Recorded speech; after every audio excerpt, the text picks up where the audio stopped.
Hi there. So we are live tonight, and wow, it's hot here tonight. I got my Pepsi ready because there's no way in heck I can drink tea until after I finish this video, where I'm going to need it, because my throat's going to be gone.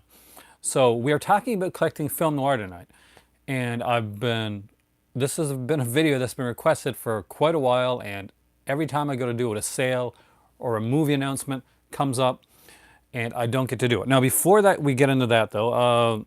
There's an article that a good friend Steph pointed out to me, and I kind of wanted to talk about it, which it bothered me. Seriously bothered me. Do you know what? Sometimes I hate Twitter. A lot of times I hate Twitter, actually. But I want to give this to you. Hey, PlayStation 9. So apparently this was on. You are smart. You're very, very smart.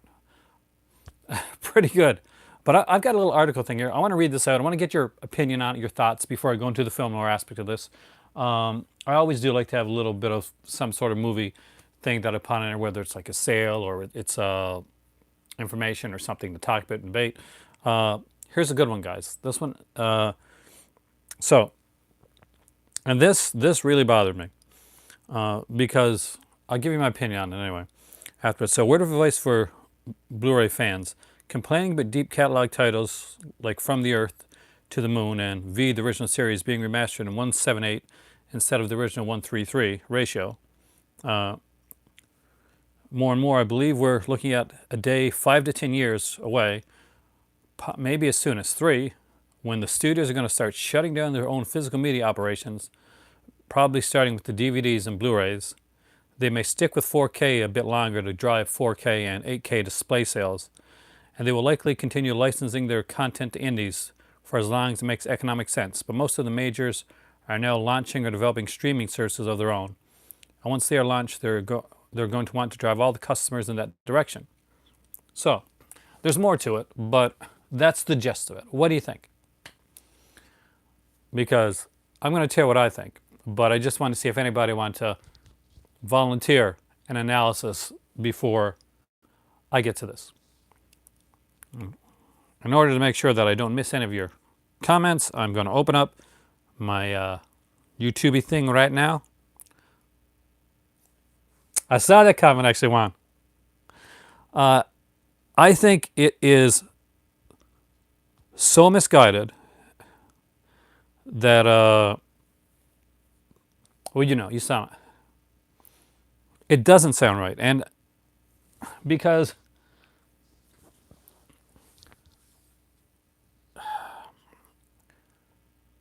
it's somebody that's trying to think 10 steps ahead without thinking of all the stuff that goes on in between.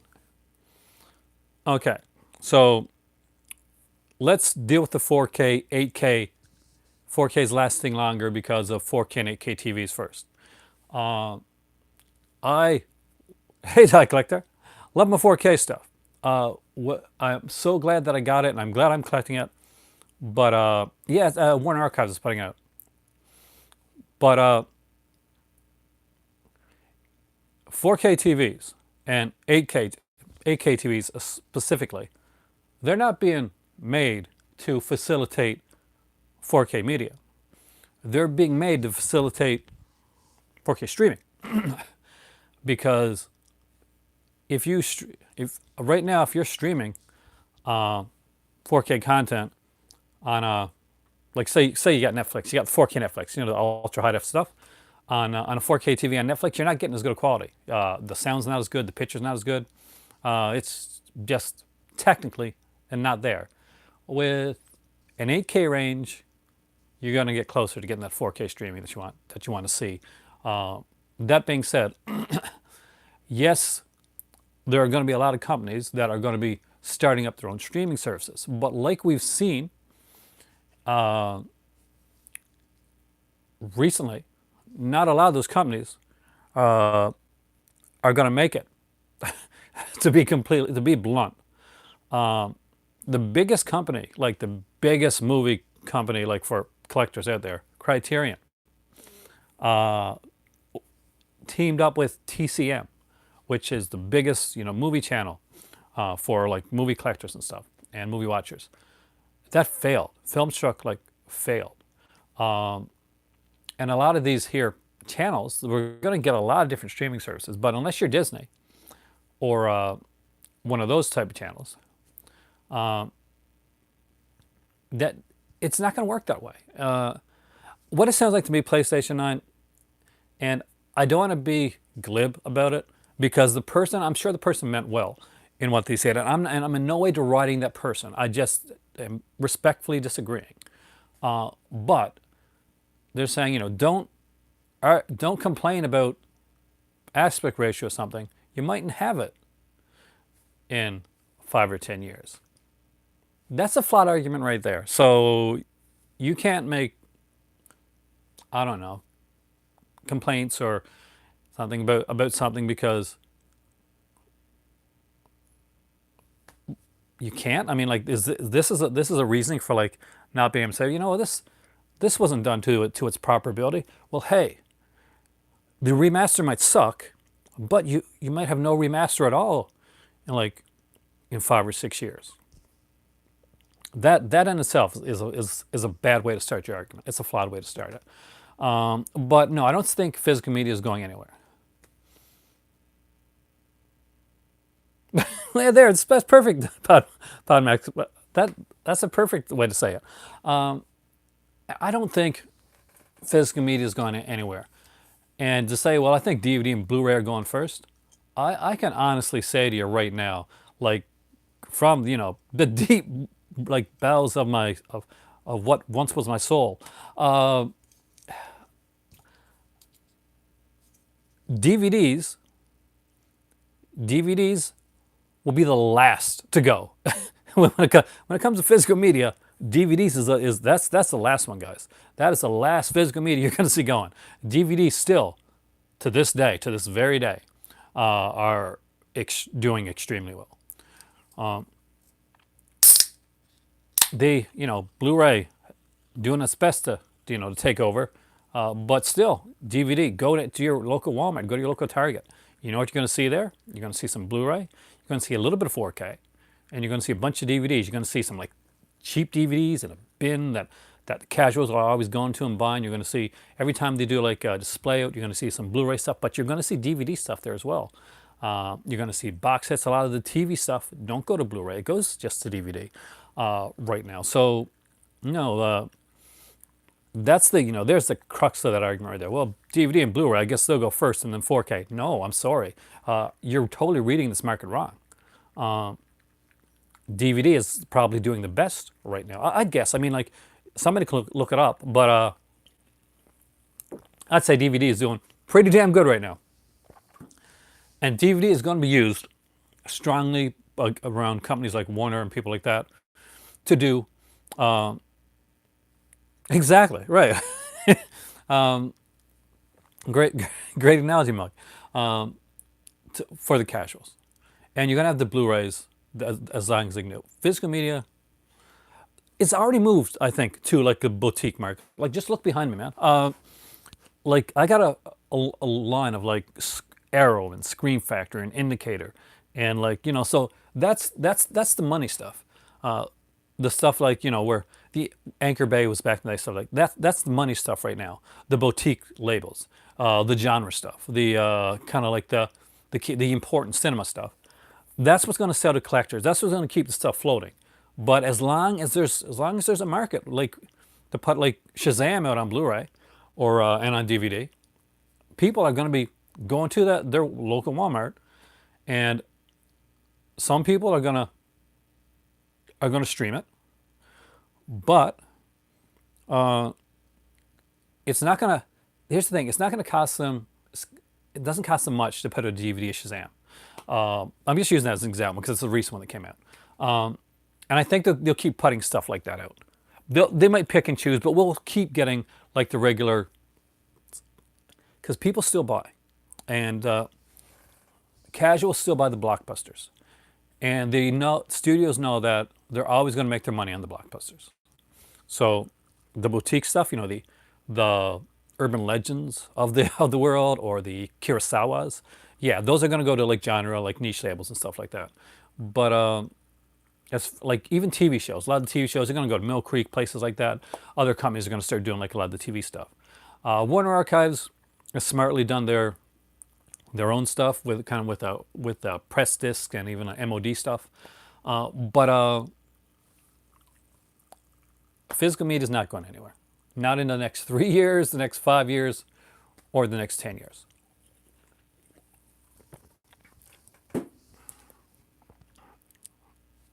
And that, like, hey, let's take from Glee, something out of that. And that's how I see it. Oh my God. Hey, Javed, you came in for the right one. You're getting film noir. I think, all my film noirs right here. But we started this video off talking about physical media.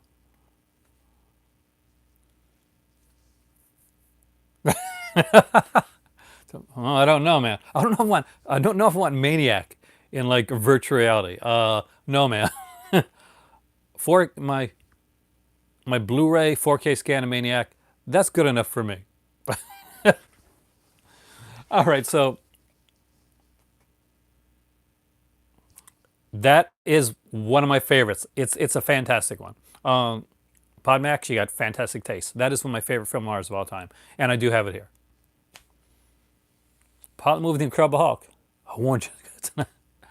The Incredible Hulk. Actually, there was kind of controversy with with that. Lou Ferrigno recently said, "Talk to you later, man. Have a good evening." Where he said, I can't take Mark Ruffalo seriously as Incredible Hulk." And then some people came in and were like, yeah, Lou Ferrigno's right. The Incredible Hulk doesn't talk and do stuff like that. And I'm like, you don't read comics much, do you? Like, there's a whole Peter David run of the Hulk that's brilliant. That just, yeah. Anyway, I'm a comic geek. All right, so let's get to film noir. I think my entire film noir collection. There's probably some stuff missing. I'm not gonna lie to you, but I got some of my best stuff here, and we're gonna go through this. I want to get your thoughts on film noir. So what I got here, I got some box sets, some Blu-rays. I got my my Fox Film Noir Classic collections that I got.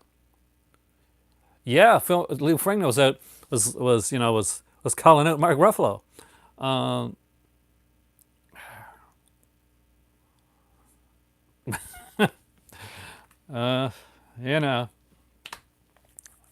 I loved Incredible Hulk in its day. It's great, and they did a great job of doing the Hulk of that era. And Mark Ruffalo is doing a fantastic job doing a Hulk of this era. So they both do good stuff. I don't want to like have Lou Ferrigno beat me up. I don't care how old Lou Ferrigno is. He still beat the crap out of me. He could. Like, if you guys see my arms, I'm like a twig. I'm like a stick figure. I'm like the Blair Witch like character.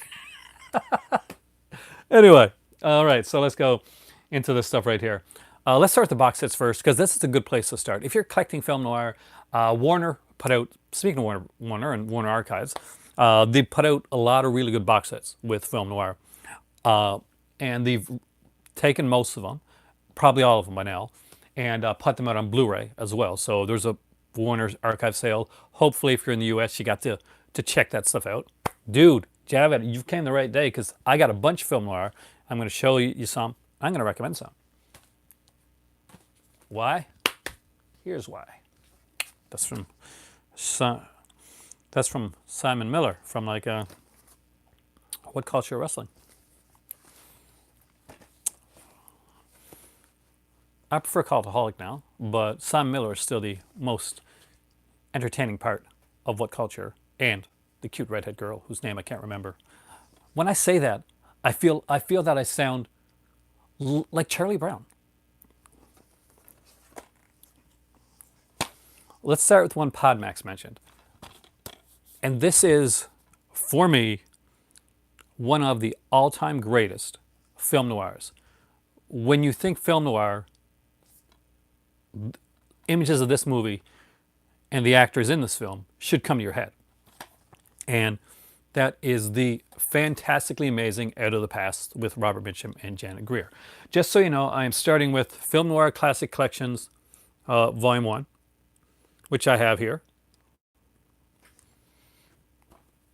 This is an amazing film. It is definitely Robert Mitchum and Janet Greer at their very best. I love the structure of the story and the way that this is done. If you have never seen this, please go in blind and just watch it and enjoy it as it is and let it kind of unravel and let the twists and turns come. It is a great film noir. I don't know if the Warner Archive says over or not, but if you don't have this and if this is not in your collection, you don't have a DVD or a Blu-ray of this one, you rectify that. This is film noir. If I open up a book, oh, it's definitely one of my favorites. It is hands down one of my favorites. But not only that, Javid, I'll put it to you this way. If I was to open up a dictionary, like a movie dictionary, and go to like film noir, this is kind of what I'd picture. This is what I want to see as a picture. This is when you got to get score. This is really, really good.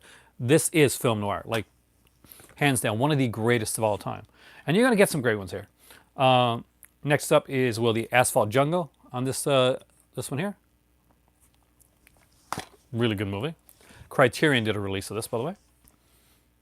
There is, actually, this is a really good one, too. I like Robert Ryan. So Robert Ryan and Audrey Totter in The Setup, which is one of the boxing ones. You get like a few of these, like kind of like, you got to do a dive. But we get into the classic one here. Sterling Hayden from The Killing, right on. Fantastic one. I mean, fantastic actor, too. Gun Crazy with Peggy Cummings. Excellent, excellent film noir.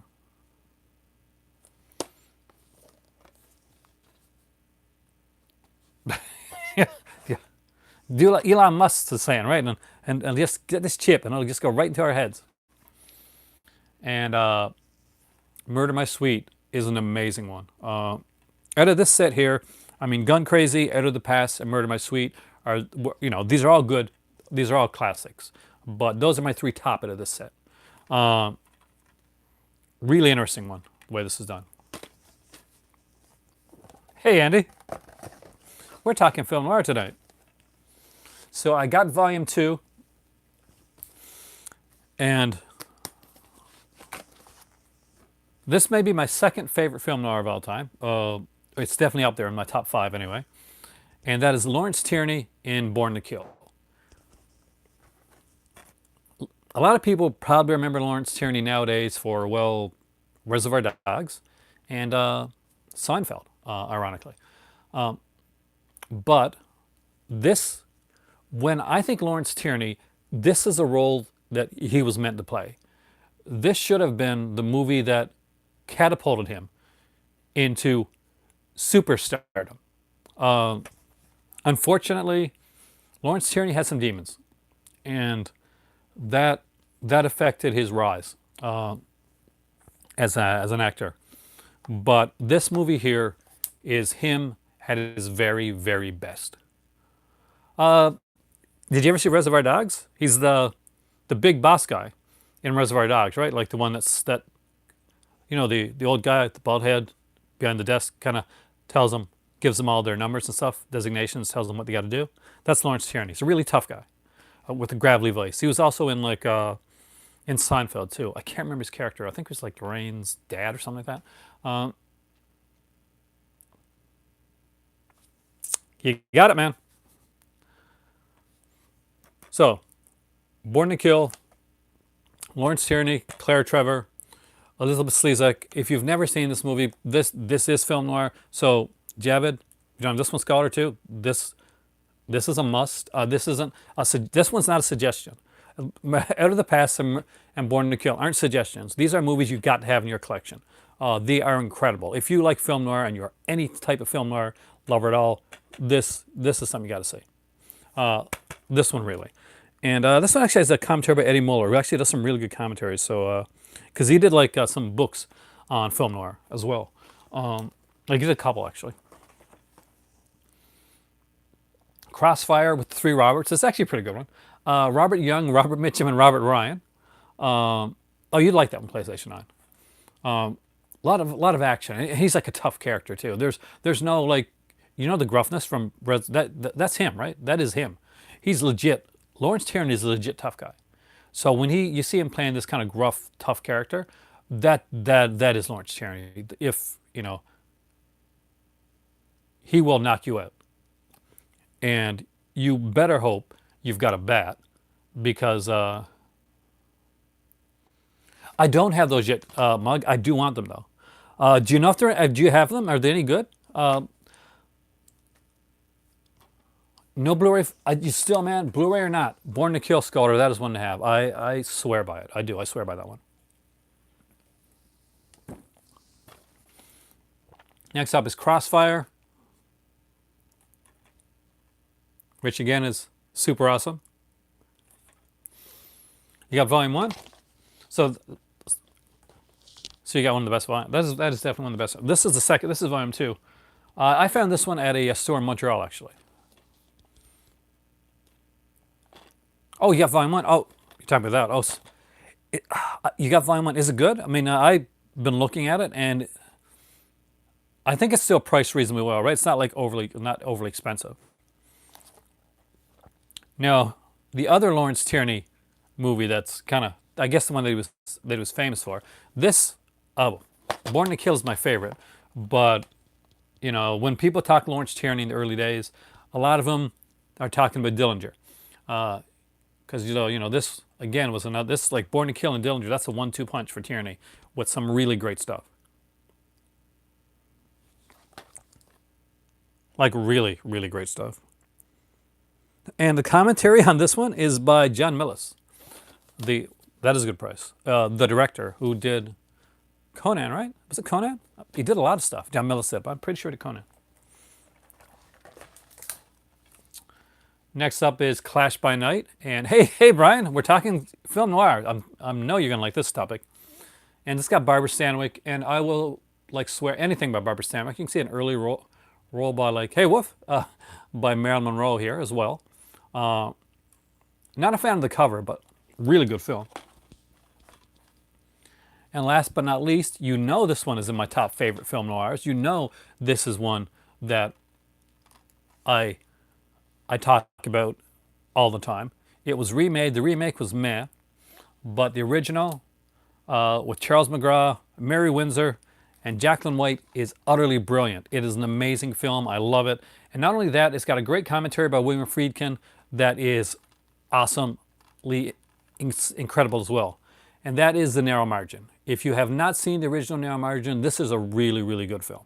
Not just as on its own, it's a great film, and the commentary is great too. So you get a bonus there. Sometimes you get a commentary I'll get to the commentary later on. I'm not quite sure if I'm going to want to listen to it. Is it going to be entertaining? This is William Friedkin, man, and he's a real, like me, he's a really big fan of this film. But he's William Friedkin, and he can talk. He can talk well, and he does talk extremely well on Narrow Margin. I definitely have that as a must. Not a suggestion, but definitely a must. Yeah, man, I know. And you expect with Hackman to get it a little bit better, because Hackman's such a good actor. But that wasn't one of the best. Yeah, put your channel here, man.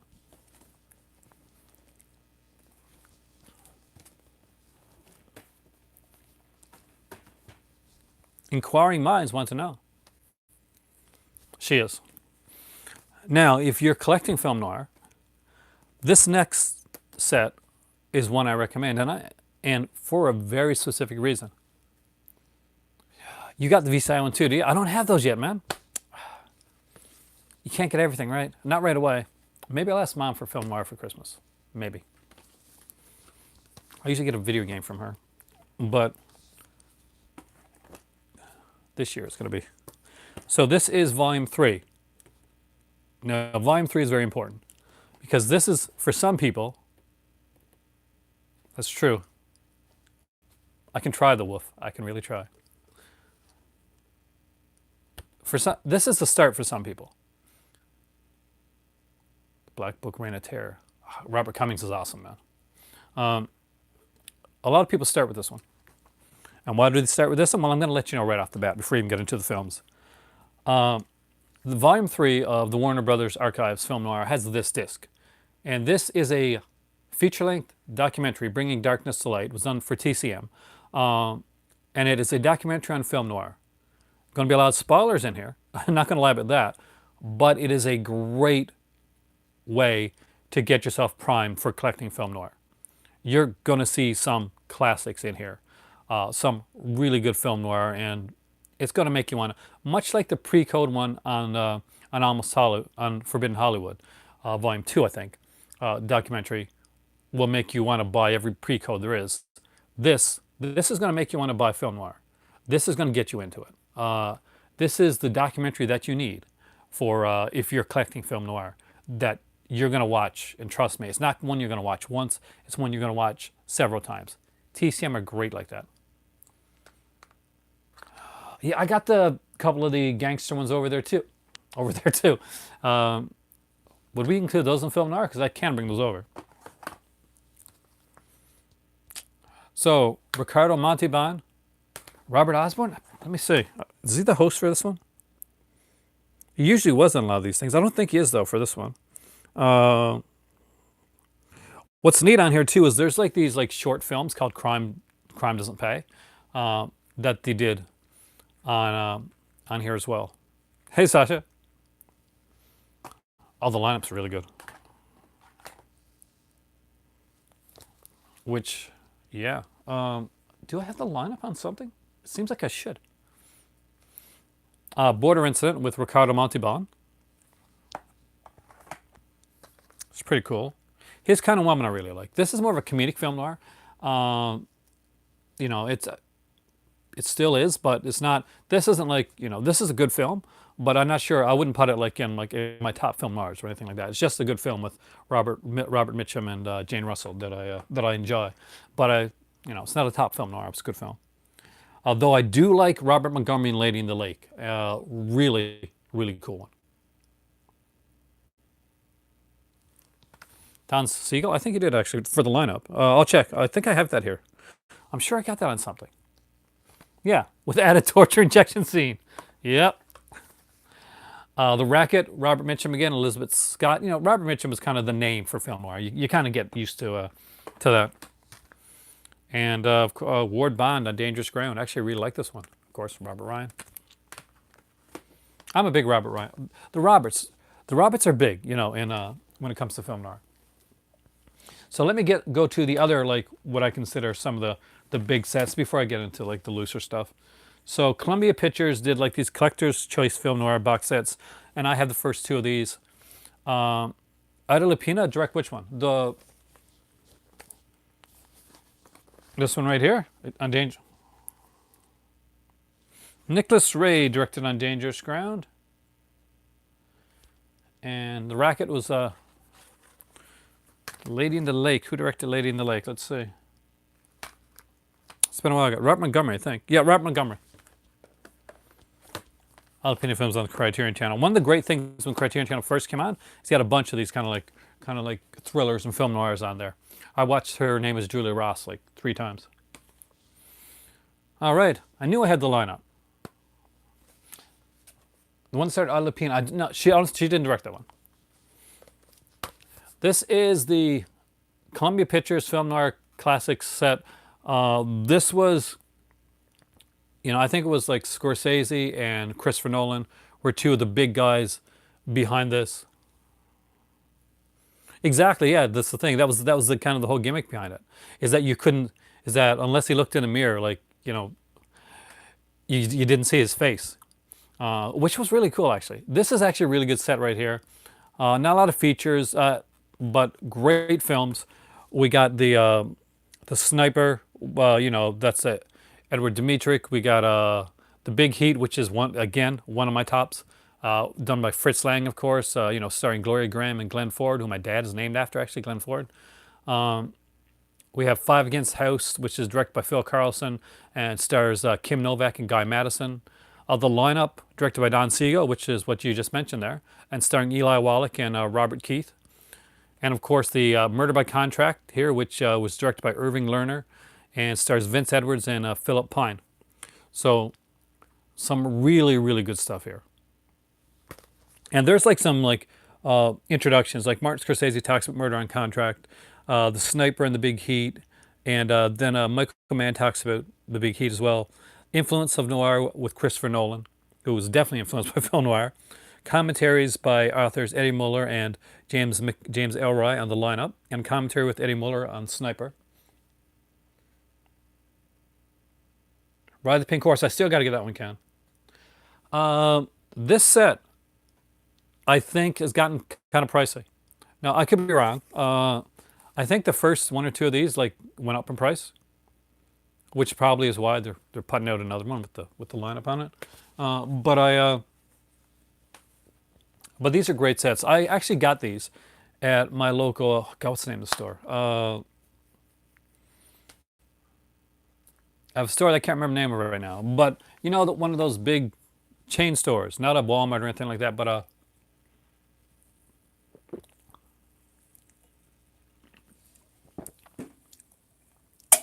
the only thing I don't like about Ride the Pink Horse, I don't like the cover that Criterion has on it. I wish they'd do something more with it, and I wish they would put more features on it.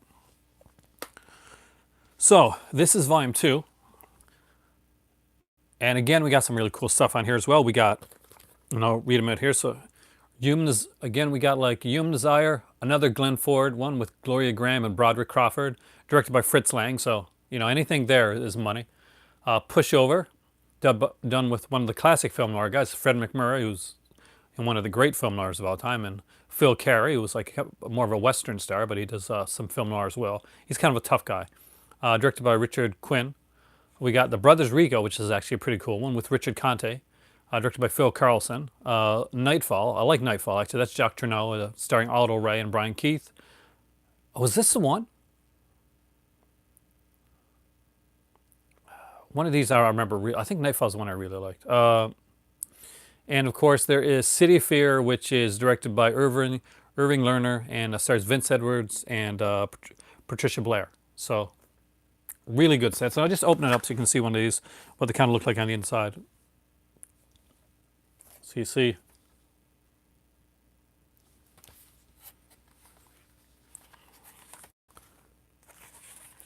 Because I like the way these are done.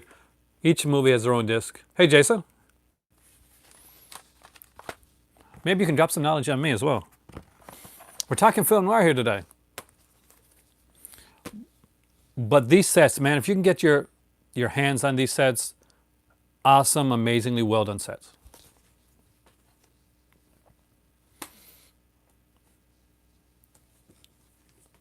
So let's get into, I got a couple more sets actually. Then we'll get into the single stuff. Did I miss a set? I did. Hold on a second. It's right there. I just got to go over 2 steps. I knew I was going to forget it.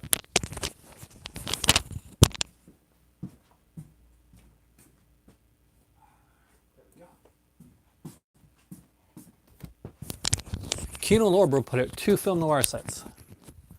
One is out of print now. One you can still buy. So that came out on Blu-ray. They have like similar titles, and that initially led people to think that the Blu-ray set that they put out was just a Blu-ray edition of the DVD set that they had out earlier that was out of print, but they're completely different films. Anyway, so this was the first one they put out, the DVD one. That is Film Noir, The Dark Side of Hollywood. And got some really cool films here. This is early Kino, so you know the covers aren't as good as like later Kino would be. So we got the classic Sudden Fear with Joan Crawford and Jack Palance. I actually really, really do like this one. Hangmen Also Die. I don't remember that one right now. The Long Night. They really didn't do well on the covers early. They're like early Criterions. They just did horrible covers when they started doing it. Railroaded with John Ireland. And Bud Boddicker. Love Bud Boddicker, actually. Behind Locked Doors.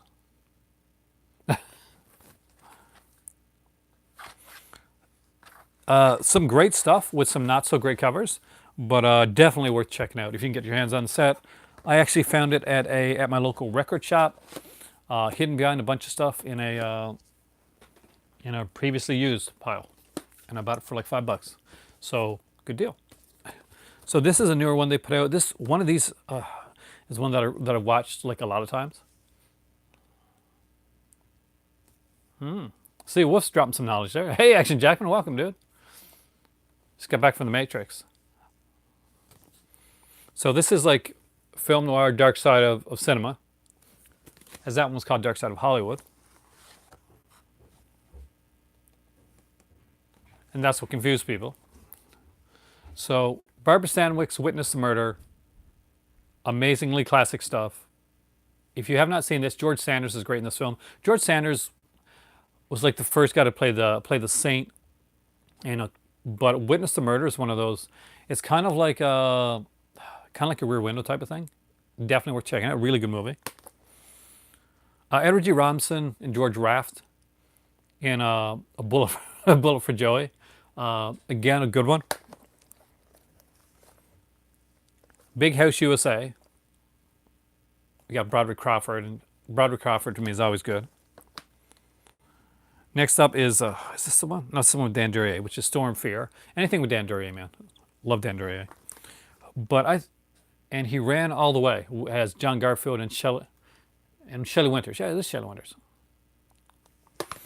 Again, these are just, all on Blu-ray. No features on these here, but even actually the DVD had more features than these Blu-rays do. But they're all on Blu-ray, and they're actually usually pretty like well priced. He never does, and Broderick Crawford is actually damn good. I'm glad you said that, man. Wolf, I appreciate you more for saying that. All right, now here's some that people like don't always consider film noir, even though it's on the title of the sets. And these are like 2-disc sets. I think these are to print. If you can get them, though, they're pretty cool. And that is Bad Girls of Film Noir. And on this one, we got The Killer, Stock New York, Two of a Kind, Bad for Each Other, and The Glass Wall. Now, Bad for Each Other actually has an all-star theater episode on there called The Payoff. And that one has Charlton Heston and Elizabeth Scott. Actually, a couple of these, I think, have Elizabeth Scott in it, which she's really good. Yeah, she's in Two of a Kind as well. This is almost like an Elizabeth Scott one. And next up is the Bad Girls of Film Noir Volume 2.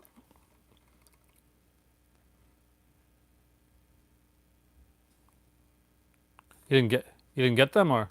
I actually really like these. We got the Night Editor, which actually is really good. I like the Night Editor. One Girl's Confession, which is Cleo Moore. Cleo Moore's in a couple of these. Women's Prison, which is also Cleo Moore. And Overexposed, which, not going to lie, also stars Cleo Moore. This is almost like a Cleo Moore set. If you like Cleo Moore, you're going to want to check this out. And Cleo Moore is really cute, so and a really good actress, too. We have an all-star theater episode on here as well.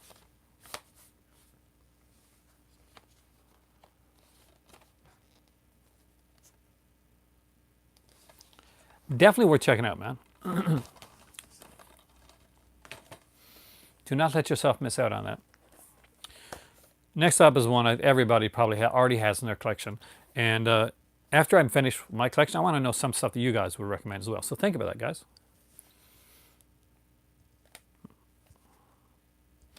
Have a good evening there, PlayStation 9. It's great seeing you back again, man. Enjoy your dinner. Is Double Indemnity. Again, I've got this on Blu-ray as well. This is, but the DVD was nearby at hand. But this is the kind of the, the, what do you call it? Kind of the bookcase one. I got a couple of bookcase ones. I got one for Kill a Mockingbird as well. So, Double Indemnity, fantastic film. Fred McMurray, Barbara Stanwyck, Edward G. Robinson. This one's incredible. The Bee's Knees. You're damn straight, Wolf. This is, again, when people say film noir, this is another one of the ones that people think about. And what's neat about this feature, about this disc, if you get it, or the Blu-ray has it too, is though it's not as good. There's actually a Double Indemnity remake done in 1973. It was a made-for-television film starring Richard Crenna, and that's on here. This is the TV remake of Double Indemnity is on here, which is a nice curio to have on here. There's like some other features on here as well. There's like a commentary with Richard Scheckel, and there's an introduction by the late Robert Osborne as well. So that's always good to have. To me, Robert Osborne will always be the voice of TCM. He will always be the voice of TCM.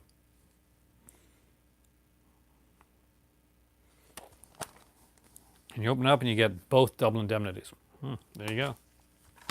This set is available on Blu-ray as well for people that only do the Blu-ray. I think this one is being put out by Arrow or was recently put out. I'm not sure which. And this is the classic The Big Clock by Ray Milland, with Ray Milland and Charles Laughton. Charles Laughton's amazing in this film. If you have not seen The Big Clock, this is one that kind of flew under the radar for the longest time. I've always been like somebody that has been like a really big proponent of this film.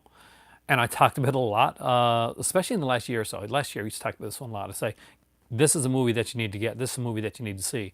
And now it's out on Blu-ray or coming out on Blu-ray. You guys can let me know which. I can't remember which now. But definitely. You just got the Blu-ray. It's an amazing film. Have you watched it yet, Wolf? This is a great movie. You've probably seen it already. But, you know, for the longest time, this here, I hate when you do this, was the only way to get it. This one was actually a gift from my dad because he knew that I love film noir.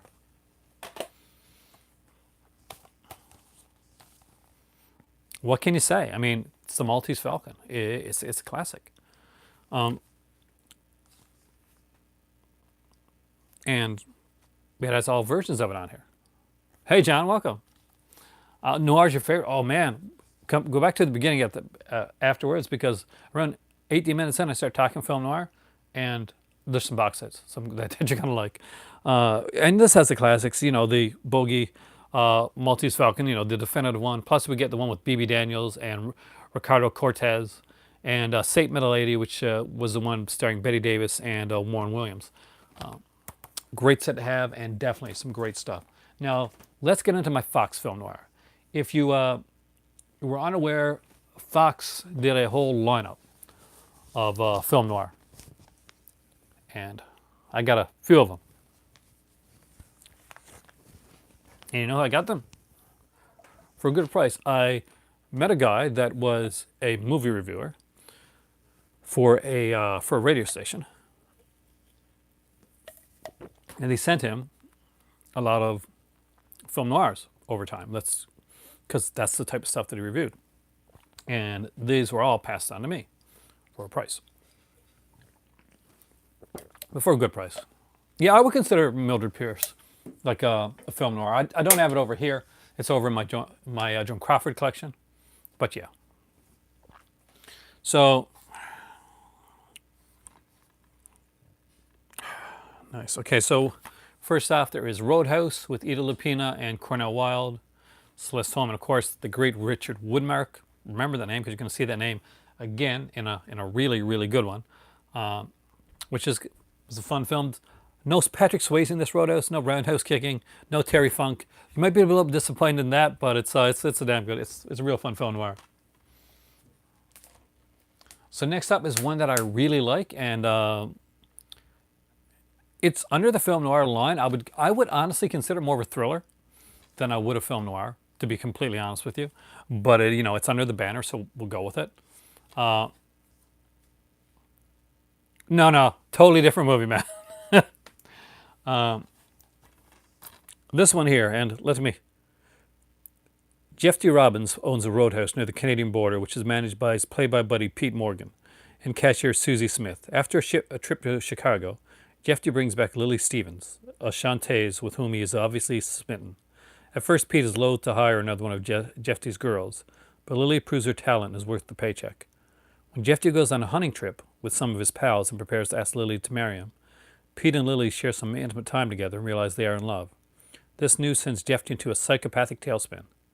He devises a plan to frame Pete and maniacally begins a game of endless torture and brutality, making the lovers suffer and suffer until their cup of bitterness run over. Yeah, he was. I'm going to actually show that one here, man. That's Kiss of Death that you're talking about. Classic scene, by the way. Dangerous Crossing with Michael Rennie, Dave Stood Still, and Jeanne Crane. This is kind of a really cool one, and this trope will be used like in films like many times, basically, where the lady comes on and she talks about, in this case, like her husband, but nobody, you know, acknowledges that he came out with her or that he exists, and at first she thinks she's going crazy. Definitely worth checking out.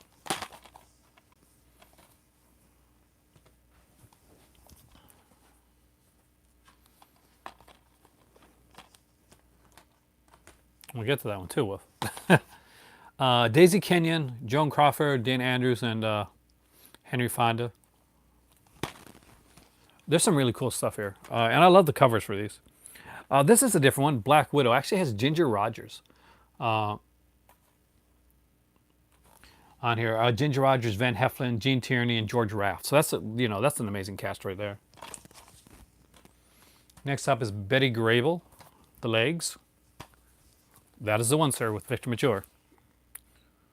And that is I Wake Up Screaming. This one's actually really good. Boomerang with Dana Andrews, and I do recommend that one. This actually is an excellent film noir. House on Telegraph Hill.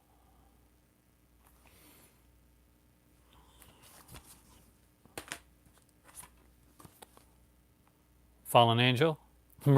I can see that. Victor Mature has he's kind of a big, tough, big guy. Kiss Me Deadly. That is such a good movie, Sasha. You know I love that movie. Got Alice Faye here. So you're seeing like Ginger Rogers and Alice Faye and people like that, and Betty Grable, some of the musical stars coming over to do like film noir as well, which is kind of neat to see them work in that way. So next up is Sidney Poitier, actually. No Way Out. Thank you. I'm with film noir, it's still growing because I'm a huge fan of this one here. And this is Where the Sidewalk Ends with Dana Andrews and Gene Tierney. This is a really good one. If you don't have this one, I do recommend this one, by the way.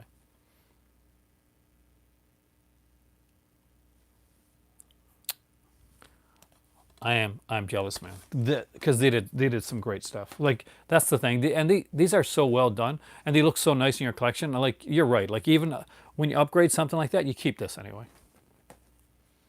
I found out that the Popeye ones that are on Blu-ray are not the same ones that are on my DVD. So if I get the Popeye Blu-ray down the road, the Warren Archive Popeye Blu-ray, it's not going to cross over at all with any stuff I already got. This one was remade with Dolph Lundgren. Panic in the Streets. This is an Elia Kazan film, and that is Richard Widmark right there. You know, Richard Widmark, Paul Douglas, and Barbara Bel Geddes. If you remember the show Dallas, she played Miss Sally. I'm pretty sure, like this actually looks like Dolph Lundgren. Maybe somebody can find out there. Did Dolph Lundgren do a version of this film? I kind of feel like he did. I do. And the one you all wanted to know about is right here. And that is Kiss of Death. Yeah, there's like no features on them like the other ones. And this says Victor Mature, Brian Dunleavy, Colin Green, and with scene-sealing performance, Richard Widmark as one of the baddest of the baddies.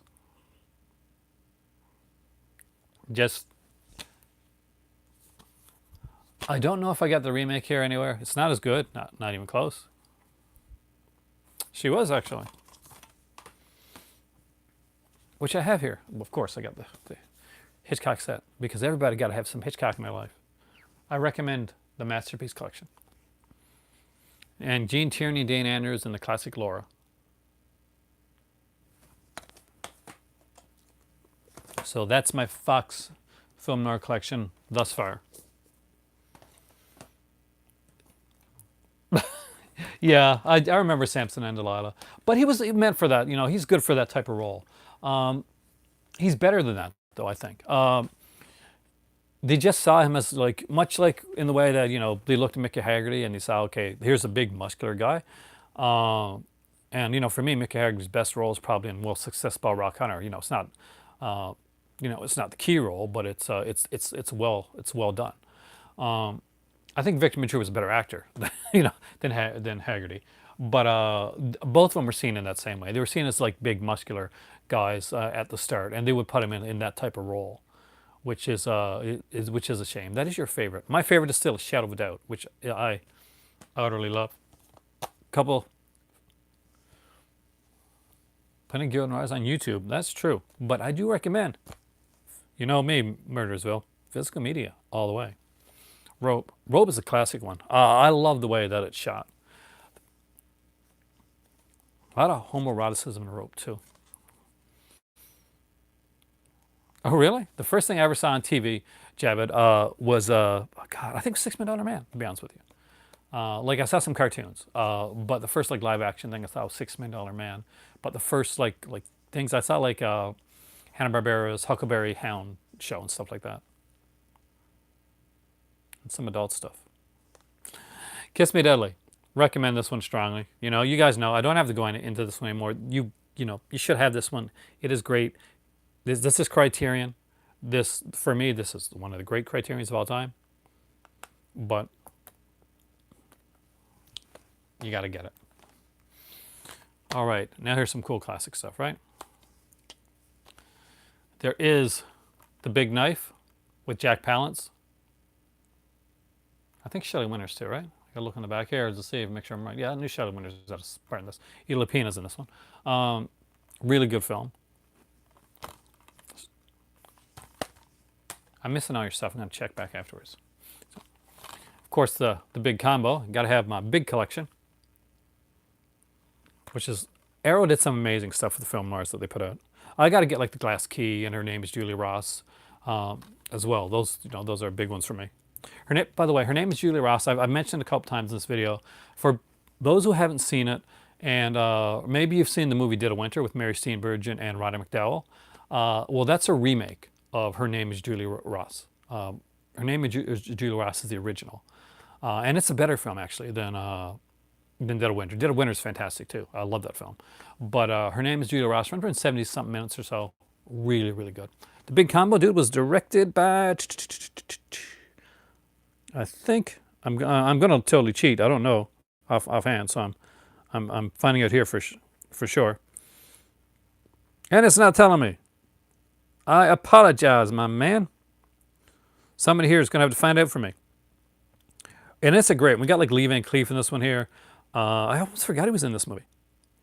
But, it's an early role. He's like a henchman in this. But Eddie Muller does the commentary, and I do like Eddie Muller's commentaries. He actually called Eddie Muller here a noirologist. I actually like that.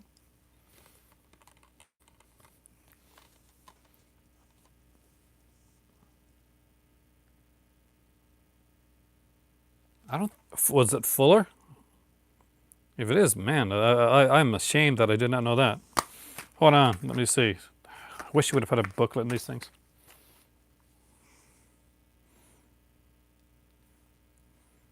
That is driving me up the wall, guys. So give me 1 second here. I'm not going to even pretend that I'm not looking for it. I'm totally looking for it.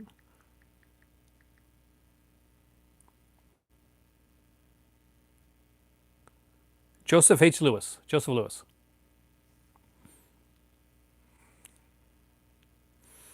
I had no idea. I had to look.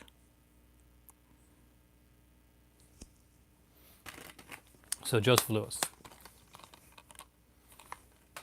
I'm never going to pretend I know something if I don't know it. I'm just going to tell you straight up. I learn a lot from you guys. Last but not least, for this film noir stuff, I got some other stuff over there that I didn't bring over. Like in the kind of lower budget stuff and some other kind of like... I think so. Who did the... And this is Force of Evil.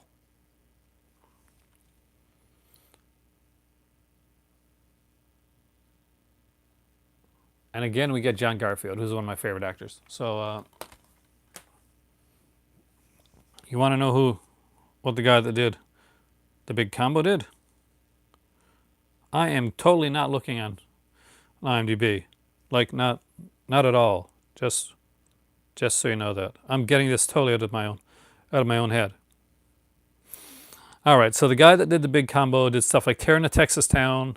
I did some Western stuff. 7th Cavalry, Lawless Street, Cry of the Hunted, Desperate Search, Retreat Hell, A Lady Without Past. Yes, he did do Gun Crazy, by the way. You're right about that.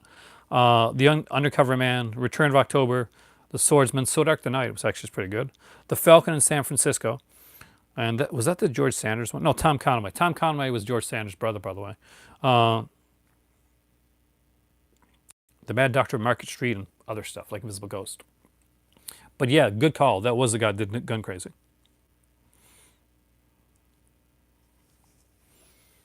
I did not pick up on that.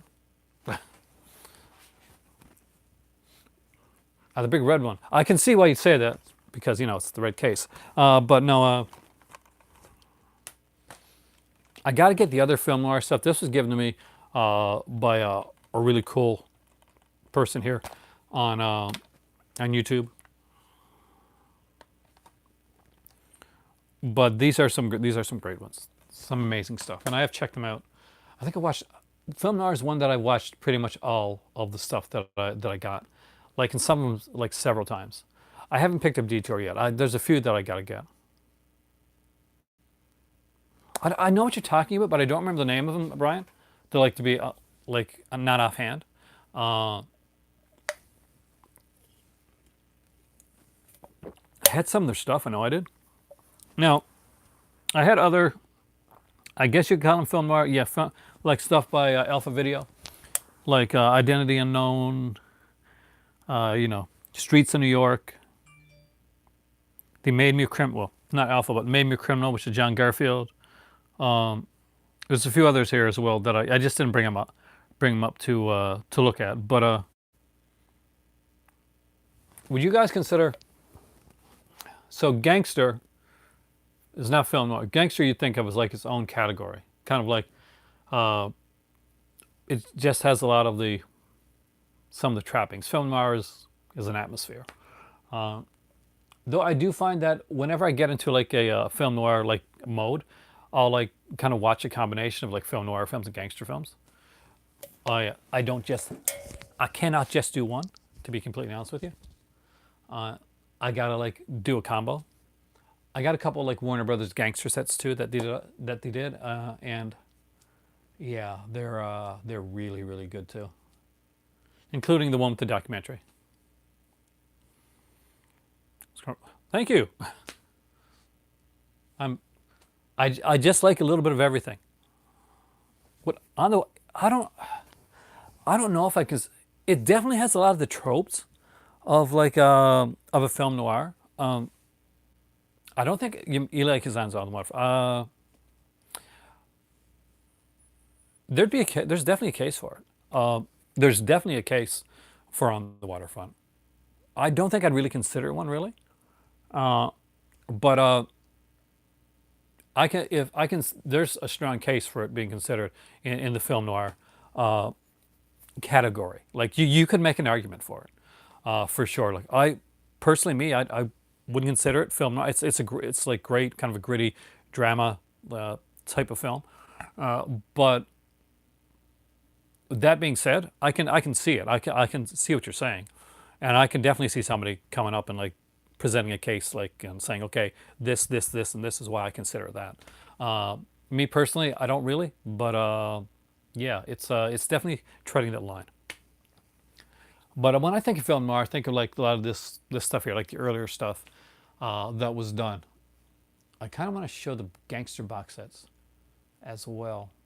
Let's do that. Let's get the gangster box sets because it kind of fits in with the film noir stuff. Point Blank. Sometimes Style Over Substance can be fun, and I did like that movie actually. That is a fun thing to do. Touch of Evil. I should have brought that one over. I got that one here as well, by the way. But where's that one at? Over there. So yeah, Touch of Evil definitely. Kind of ends with Touch of Evil for you, which is a classic one, a great one.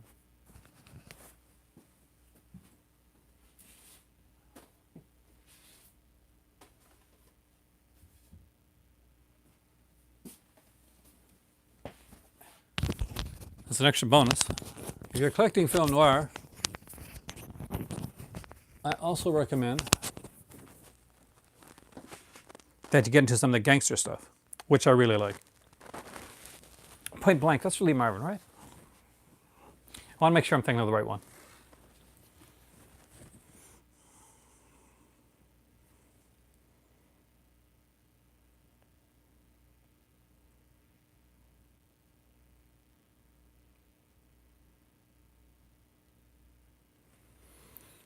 Shadows definitely play a big part in noir.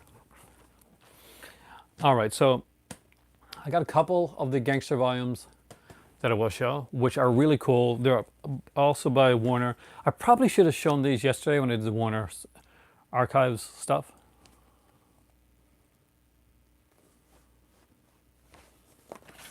But this is volume 2, and you'll see a lot of the people that are over the film noir stuff in here as well. And you get like the big guys. So Each Down I Die with James Cagney and George Raft. Really love.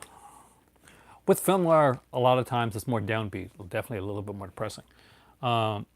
City for Conquest, James Cagney and Ann Sheridan. I'm a big Ann Sheridan fan, so that was definitely a cool one. San Quentin, Pat O'Brien and Humphrey Bogart. Sin City, it would be neo-noir, like kind of a more, it's definitely, it's a homage to like the original noir. I think of it more as almost like it's a comic book noir. It's definitely kind of a neo-noir. But it is, Sin City is definitely like lifted from the spirit of noir. That's what it's trying to be. It definitely plays with the genre. It's kind of like the mixture of the noir and the gangster kind of put together. And probably the best stuff that Frank Miller ever did, to be completely honest with you. G-Men, James Cagney, one of the good guy roles for a change. Ooh, Exorcist 2, man. That's a lot of badness. Pulitzer Ballads, Edward G. Robinson and Joan Blondell's in this one as well. And it's a classic Slight Case of Murder. Kane Mutiny is a good movie. See, I'm showing this here, but you guys are actually talking about stuff. You're right, it's better. As a graphic novel, comic, either way. Nobody's going to get shot for saying either way. This is volume 4. I bought this one for a specific reason. This has the amazing Dr. Clitterhouse. You can say some stuff with that name, I guess. Invisible Stripes. We're getting to, I think they're stretching a bit with some of these. Kid Galahad. Larceny Incorporated. The Little Giant.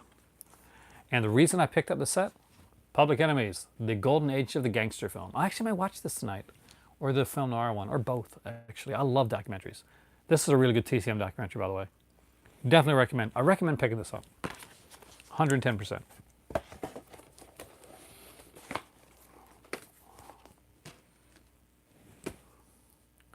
Bullets or Ballads, yeah. Edward G. Robinson, kind of comedic. And here is a set I'm super proud of because it was hard to get. I used to have it at one point. I got stolen, and I found it again. And as soon as I found it, I knew I had to grab it because I don't see it around much anymore. I'm not sure if it's in print anymore or not. And that is the Gangsters, Guns, and Floozies, the crime collection. I love the way that's done to give the shadow of the gun right there. And I will take it out and show you guys the movies that are on here. So you get Pretty Boy Floyd with John Erickson and Barry Newman. Let 'Em Have It with Bruce Cabot. I love these covers, by the way. These are excellent. Oh, I like this. I Mobster, Steve Cochran. Raw Deal with Dennis O'Keefe and Claire Trevor. You guys know I like Claire Trevor. And I think that one of the big ones for this one was Dennis O'Keefe and June Lockhart in T-Men, which was one that a lot of people were looking for some reason. Anyway, so this was a set that was put out, and I think I only ever saw it at my local Zellers, and I came across it at a, where is it? I think it was at a store or something like that. And I just, and I had to pick it up. You're a big fan of Raft? I like George Raft, actually. Um, he's a guy that, to be honest, I think that Humphrey Bogart is really glad that George Raft made a lot of bad decisions. Because a lot of the roles that Humphrey Bogart got that made him famous were roles that Raft was thought about for, but like turned down or for scheduling conflict. Paul Muni, Raft and Paul Muni, Scarface, amazing film. I'm a That's my favorite Scarface. I know everybody loves the Al Pacino one, and I do like it. It's a great film, but I like the Paul Muni Scarface better. Like for me personally, that's the one that I go with. So there we go. We've gone through like film noir, gangsters, and quite a few other things. I'm just trying to think if we got any more stuff here that's film noir. I mean, like there's the French film noir and French stuff like that, but I've shown you like my criterions, like when it comes to like a couple of the French ones. Like you're looking for guys like Lino Ventura. Like if you want like the gangster, like film noir-esque, like stuff of over in France. Definitely worth watching, man. It's a good movie. A small but memorable role from Boris Karloff in that movie as well, by the way, just to let you know. But yeah, there's some great stuff there. Um, yeah, like I have a feeling I'm missing out on something really important. I didn't. I got the Blue Dahlia too. I got the Blue Dahlia here somewhere. I think I got an earlier UK edition of the Blue Dahlia. Let me just look back here. I'm not even going to move from my chair. Yikes. Don't want to do that. And see if I can see any of the other stuff over here. Well, Night in the City with Jules Dassin. All right. Blue Dahlia is over here somewhere. I know it is. Okay, there's Blackboard Jungle, of course.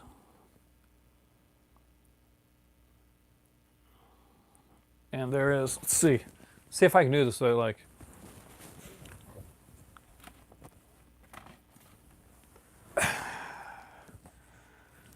There's the Legal and the Big Steel.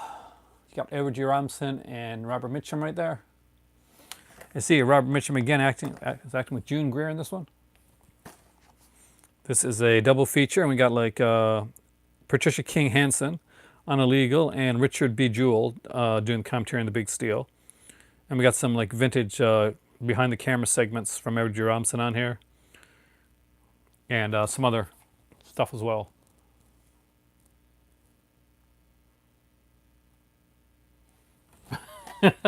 Very different people. Very, very different people. Ring of Fear, again, is another good one.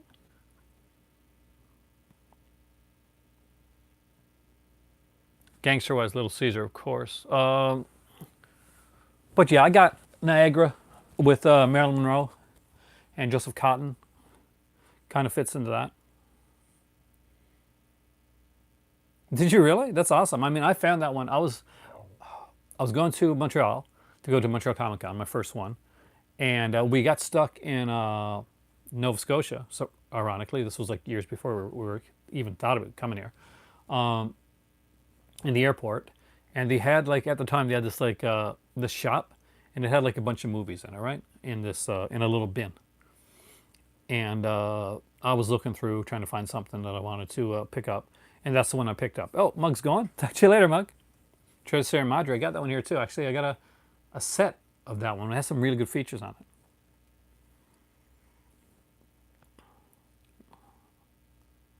Would you consider Treasure Sierra Madre though?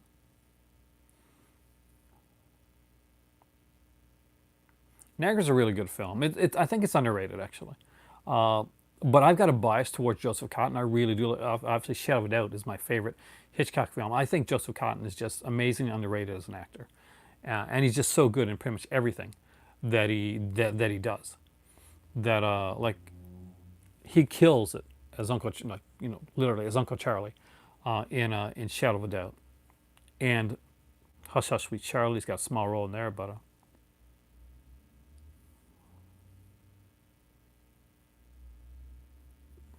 And of course, Shadow of Doubt was remade on TV later on. I think with Richard Chamberlain. I'm pretty sure Richard Chamberlain did like the role on television. I don't quote me on that, but they remade a lot of those films. Remember they remade Rear Window too, and I think that was with Christopher Reeve. But Chevaudet was on like remade like I think in the '70s with Richard Chamberlain. Favorite noir lead is Robert Ryan. Robert Mitchum for me, but Robert Ryan is definitely like up there. It's not a great film, but yes, there's nothing wrong with Richard Chamberlain. Hitchcock's favorite is Shadow of a Doubt. Yeah, actually, it's his most personal. Uh, if you ever read any of the books on Hitchcock's, there's a really good one by Donald Spoto that I read. I used to read it a lot when I was a kid, and I remember him talking about like the making of Shadow of a Doubt, and I think around that time, Hitchcock's mother passed away, and it was a very hard time for him. But Shadow of a Doubt like really like went into like more so than a lot of his stuff went into like really went into small town, and it had that like dry black humor with some of the characters, and it just seemed to be like the perfect storm of everything that Hitchcock was before, all put together in like exactly the way that Hitchcock should be done. Blue Collar is actually Richard Pryor's best film, like serious film. Actually, it's definitely his best film.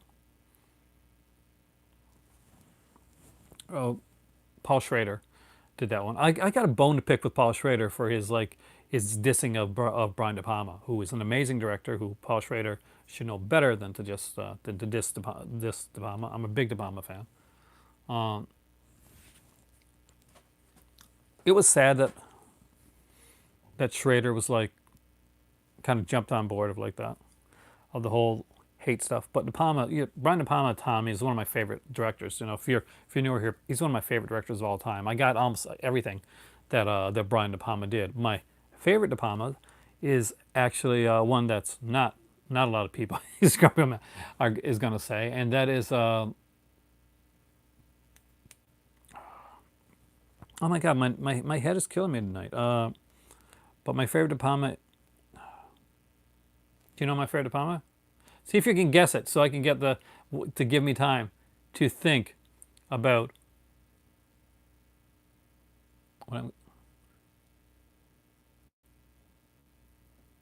Nope, not Dress to Kill, but it is a good film. I saw Dress to Kill in theater actually.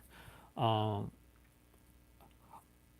Even as a kid, I'd seen Big Bad Mama, so I knew that that wasn't her in the shower. I knew that it was the other actress. Uh,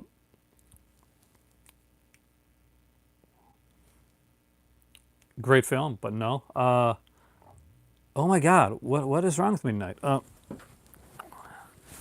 Got it back there. The last couple of nights, guys, my head for names has been insanely bad. Yes, yes, yes. Thank you, Tommy. Body Double. Body Double is my all-time favorite De Palma film, and my favorite cast for for a De Palma film. Boy, it's amazing. You got great taste. Body Double has Craig Wasson in it. I can't believe I forgot that because it's my favorite. Um, and it has a small role by Barbara Crampton at the beginning of the film. Important role, but small role. Deborah Shelton is utterly gorgeous. Hey, you ready? In that, Deborah Shelton, you guys, is one of my favorites. She played Mandy Winger on Dallas. That I remember.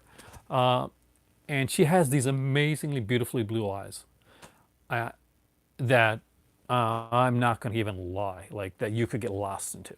That's top of the Google Doc list right there. It's something I haven't brought in a while. But she was incredible. Melanie Griffith was great in that film. I wish I had indicator release that one. I got the umbrella release and ready of that of Body Double, and there was, and of course, I can't say his name, and I do remember his name, but somebody who's one of my favorite actors uh, plays the villain.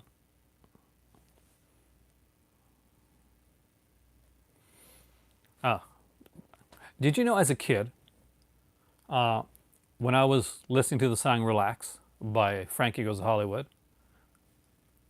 and watching the video and seeing Body Double, I never picked up on any of the sexual subtext of that song. My better half legit laughed out loud at me when I told her that, by the way. She was like, "What the hell did you think Relax was all about? Did you listen to the lyrics?" I was like, "Yes, I used to sing the song." But yeah.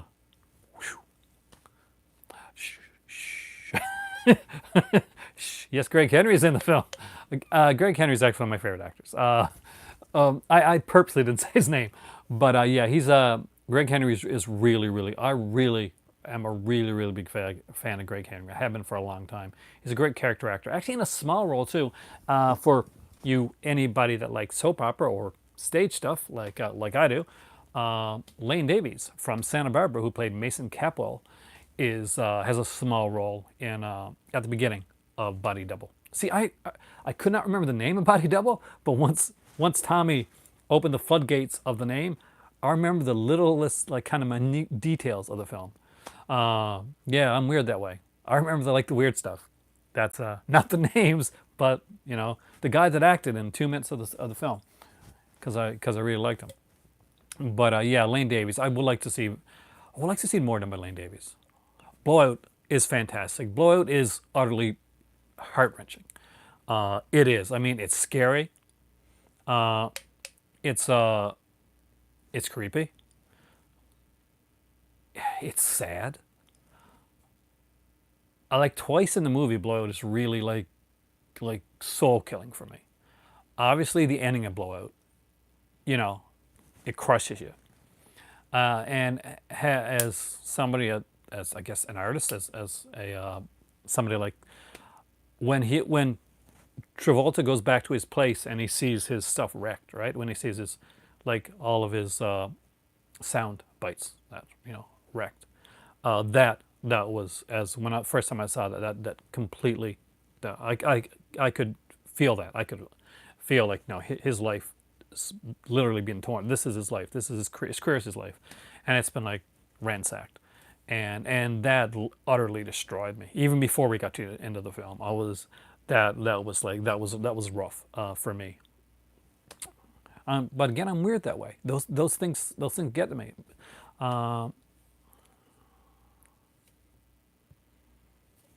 Blowout is incredible.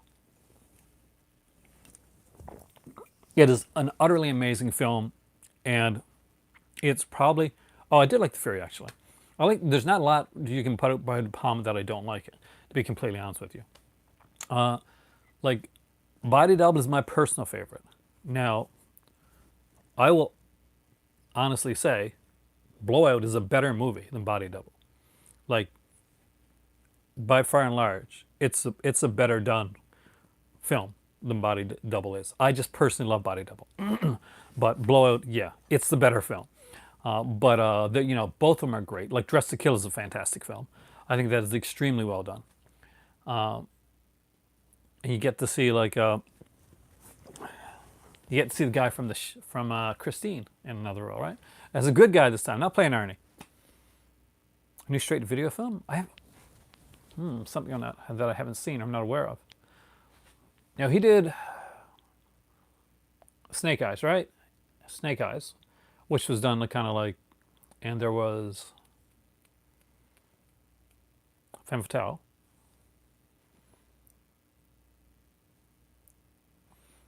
I like Snake Eyes a little. A lot of people they ragged on Snake Eyes, but I thought Snake Eyes was really good. It was probably one of his more commercial things. Sorry, Jamie Lansard. I didn't think about that. But yeah, and I like Femme Fatale too. I thought that was really well done. I know a lot of people kind of ragged on some of his later stuff, but Keith Gordon, Arnie. I always call him Arnie because Christine. Yeah, because Keith Gordon went on to become a director, man.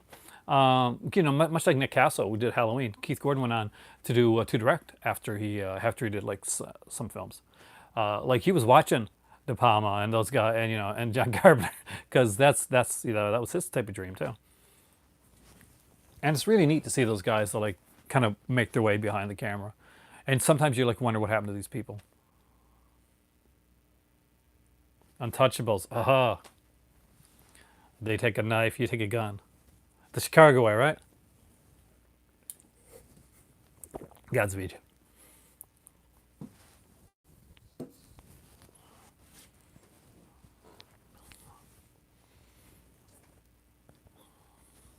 Dennis Franz was like one of those guys that they'd use a lot, that he used a lot early on.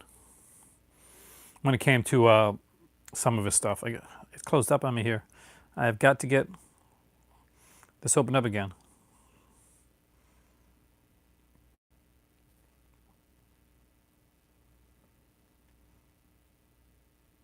Oh, yep.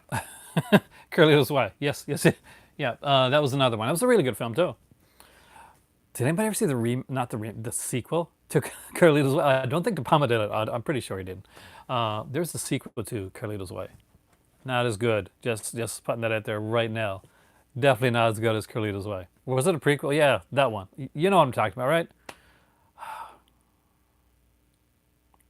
I think Connery did a good job with that accent, man. Yeah, well, it's well, like I know, like Murders, you know the difference. You're in the UK.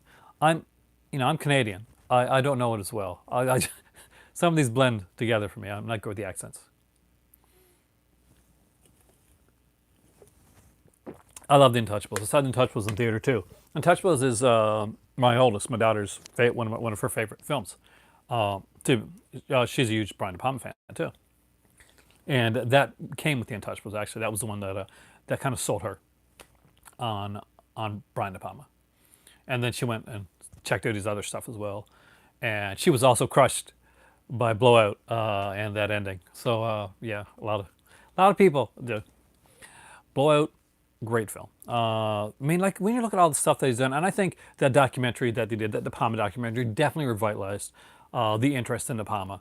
That for a long time, I thought it was only me and a couple other people, because for a long time, De Palma got ragged on. People would say things like, well, he's the second-rate Hitchcock or something like that along those lines. Or he does like Hitchcock like rip-offs, and which isn't true. He definitely he does do a lot of homages to Hitchcockian stuff.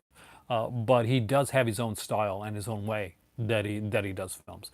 And he is incredible. I definitely do. I mean, for me, Javed, I I'm old school. I like 35 and 70 millimeter film like 10 times more than I like anything that's done on digital. I know that it's easy to do and it's cheaper, but I find it looks too clean. I mean, it doesn't have the same feel to it, and it just doesn't work for me as well.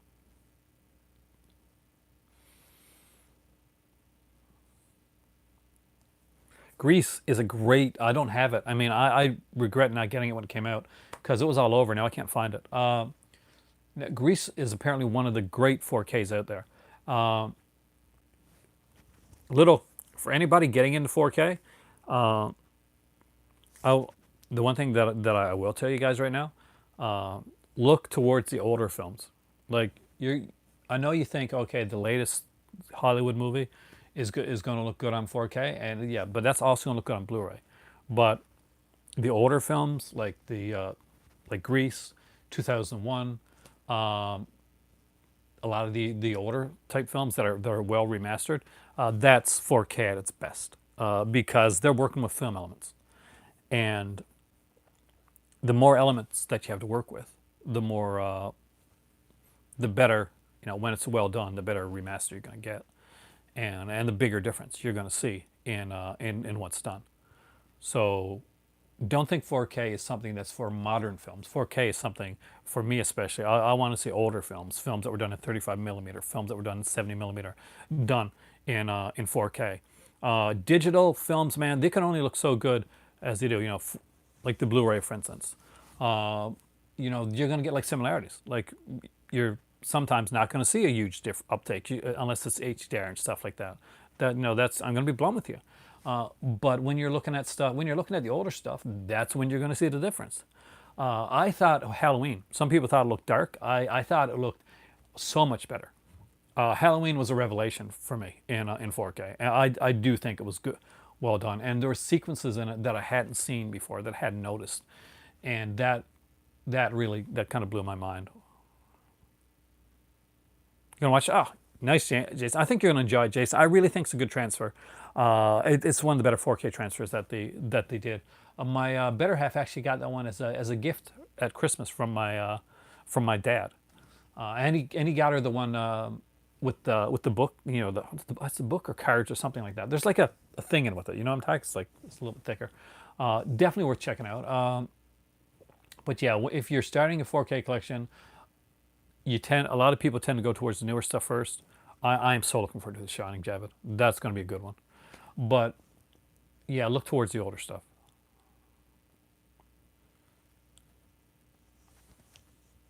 You got the fancy projector, don't you? You have the expensive projector stuff. But projectors don't some projectors will have or will eventually have the ability for 4K as well? I didn't actually. I'm not old enough to originally see 2001 in the theater, but I know there was like re-releases of 2001. But I never did get to see it in. Did I get to see it in theater? I don't think I did. I'm trying to think. I got to see a couple Kubricks in theater that were out before I was around. I mean,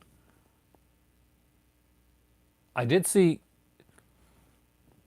2001, not in a theater, but I was in like in high school, and the school got it. Like I'm not sure if it was on CED or VHS, whatever it was on anyway. And they got it and they had it in the gymnasium, and like basically they're doing like this is wow, this is taking me back. They were doing like one of those kind of fundraisers for school. So what they did was for like around 3 days, they had like a different movie every day.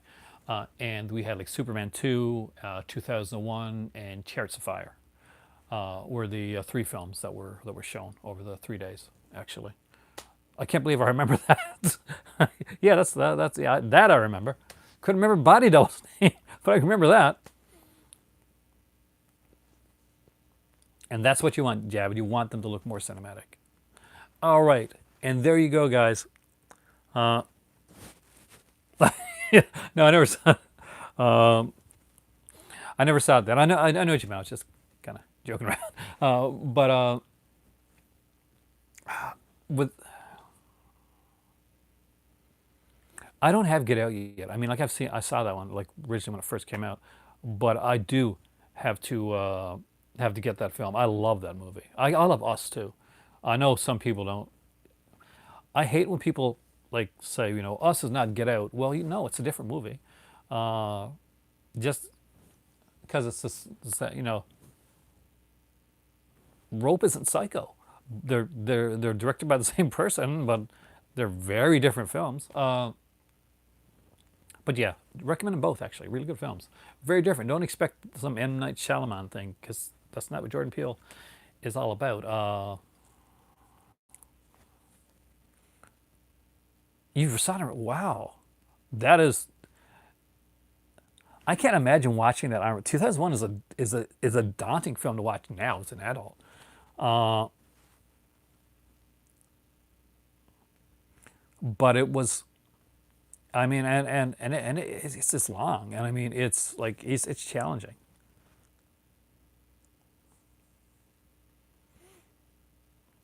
You didn't like the second half of it? I did. I mean, like, um, obviously there's no real twist. I mean, there's a twist, I guess.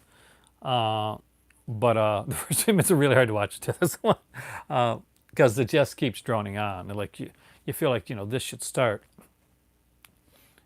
He's building it.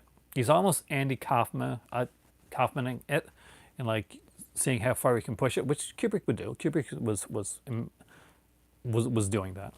Uh, but yeah, I love 2001.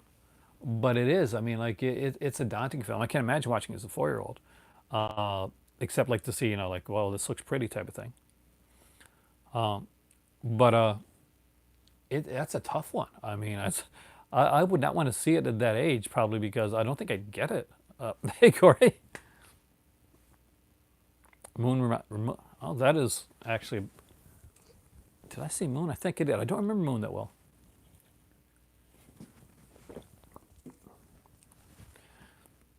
You ever see 2010? Has that even gotten a good release? Did Kino put that out? Was it Kino that put out 2010? 2010 with Roy Schreider. I think it's Roy Schreider. I'm pretty sure it's Roy Schreider. Does anybody remember 2010? This is like the sequel to 2001. I remember reading the book. Like I read the book, and it had like because that this as a kid it was like that's right, you did buy that, didn't you? Don't kill me for that one. It was only $10, man. It's not a good movie, but just know that it's fun. I mean, like get some friends over and have some beer and stuff and watch like that if you drink. Uh, you died 2010 more, really? That's something I've never heard before. But it's an interesting film. Space sex, right? You know that happens in 2010. It was kind of a big deal for it. A Warner release in the UK. Do we have it over here in North America? I wonder. I thought Kino put it out. Maybe I'm dreaming that, or maybe it's Warner. I thought we had a release 2010. If we don't, we really should.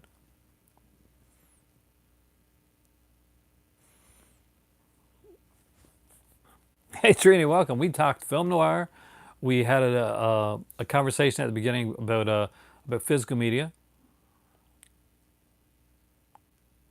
Nice. Congratulations, Sasha.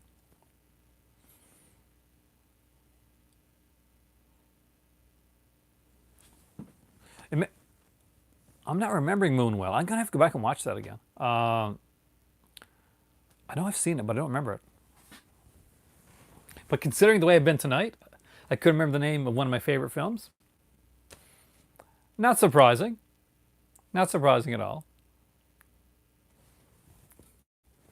You deserve it. In all honesty, you do.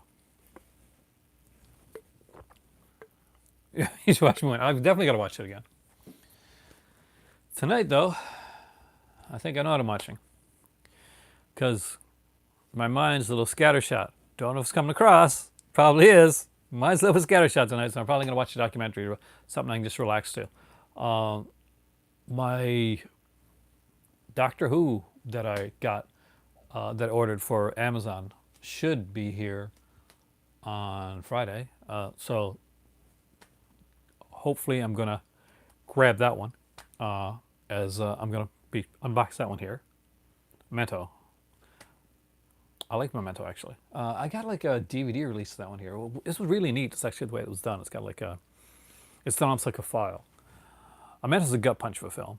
There's certain movies that I watch and I don't know when I'm going to get back or if I'm going to watch them again. I think the best example of a movie that I really enjoyed when I was watching it, but it was hard to watch and I don't know if I'll ever watch it again, is Irreversible, which killed me. That was a rough. They do like the backwards timeline. I don't think I could watch it again. But great film. If you've never seen it, just know it's a tough one. The Pertwee one over here, Action Jackman, isn't coming out until October 15th. I've got that one pre-ordered. But during the Amazon like Prime Day sale, they had the sets out. Now, Tom Baker's Series 1, series, his first season of it, was sold out. So, Salo, yeah, that's a perfect example. Cubic Lover, actually, Brian, is Salo. That's a one-watch film for me too. Is Was sold out, so I ordered that one. Yeah, I can imagine, Java, and but I don't know when that was coming in. It's temporary stock, but with Amazon, I might get it. It might be a month down the road, might be like 6 months down the road. But I did get the Tom Baker, like his final series, but his seventh series of Doctor Who. So that'll have the East Space trilogy on it. It'll have like Legopolis, which was really really cool. I really like Legopolis.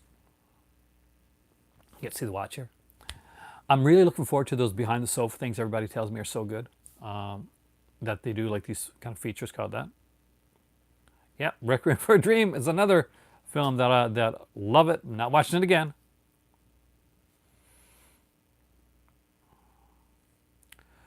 The only one I can say that I the movie that I think was like we don't have that one yet to pre-order. I'm going to pre-order it. Wolfwind actually comes on Amazon CA because I really like Trial of a Time Lord, and I got the DVD box set of it, and I definitely want the upgrade of that one. The features on Trial of a Time Lord fantastic, by the way. Uh, there's a documentary on on Colin. I gotta watch that. Actually, that's what I'm gonna watch tonight on Colin Baker's Heir in Doctor Who. It's freaking incredible. Just no word of a lie. It's amazing, and it even has Doctor in Distress. I like Bonnie Langford. I mean, she wasn't given a lot to work with, Wolf. Like, it's not her fault. Like, you got Pip and Jane Baker writing for her. What do you expect, man? Uh, because like if you listen to like I'm a geek out on you here a little bit. If you listen to the Big Finish audios, you can see like that Bonnie Langford actually does some good stuff, like in the Big Finish stuff. But she was woefully underwritten for in the Doctor Who series. Like they did a much better job with Ace than they did with Bonnie Langford's character Mel. And I'm hoping that that was rumored originally. What was going to be coming out was season 26. The last season, series 26 with with survival and that on it. But I think this 26 is the last one, right? Sylvester McCoy's last one.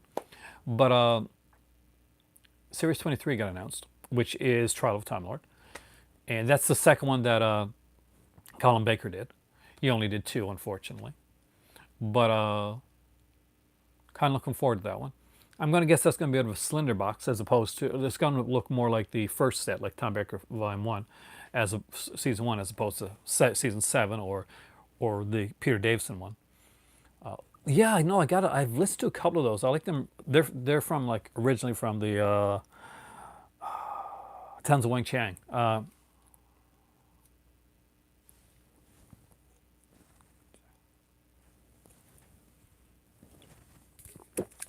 Getting this done. She was in EastEnders too. Bonnie Langford was in EastEnders. Did I miss that? I probably missed that. I did watch EastEnders a bit.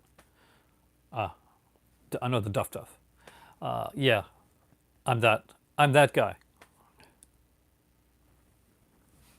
I'm trying to remember who was she in EastEnders. Oh, recently. Okay, that's probably why I haven't seen recent EastEnders. But man, EastEnders and Coronation Street documentaries. I've watched them so many times. Have no idea how many times I watched the Richard Hillman documentary on Coronation Street, or how many times I watched the top 50 or top 100 Duff Duffs of EastEnders. I did not know that, and I just missed the comment too, didn't I?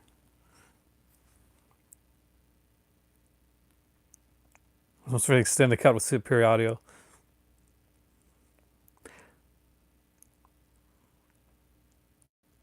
If this is a 2 hour documentary, that gets me too. Like I recently bought Waterworld. That is like a long documentary on there. Birth of a Nation is a one watch. Yeah, if you know that's the original Birth of a Nation. Yeah, I guess that's a really racist one.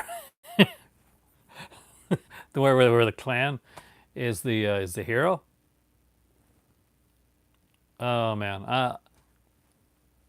I can't even get into that right now because recent events have me get literally biting my tongue. Uh, but anyway, with that being said, thank you so much tonight, guys. It's been fantastic. We got almost 100 minutes here. We talked film noir. We talked physical media. We talked 4K and how to collect it. We talked on Brian De Palma. We did a lot of really, really cool stuff. I will. We even talked EastEnder. You put on Enders, do you? See, I'm Canadian, so I got a weird accent. I am Aaron. This is the Movie Library. You guys are the Movie Club. You guys rock. You guys are awesome. My voice is almost gone. So, in all seriousness, you're right, Action Jackman. It is time for tea. Have a great evening, guys.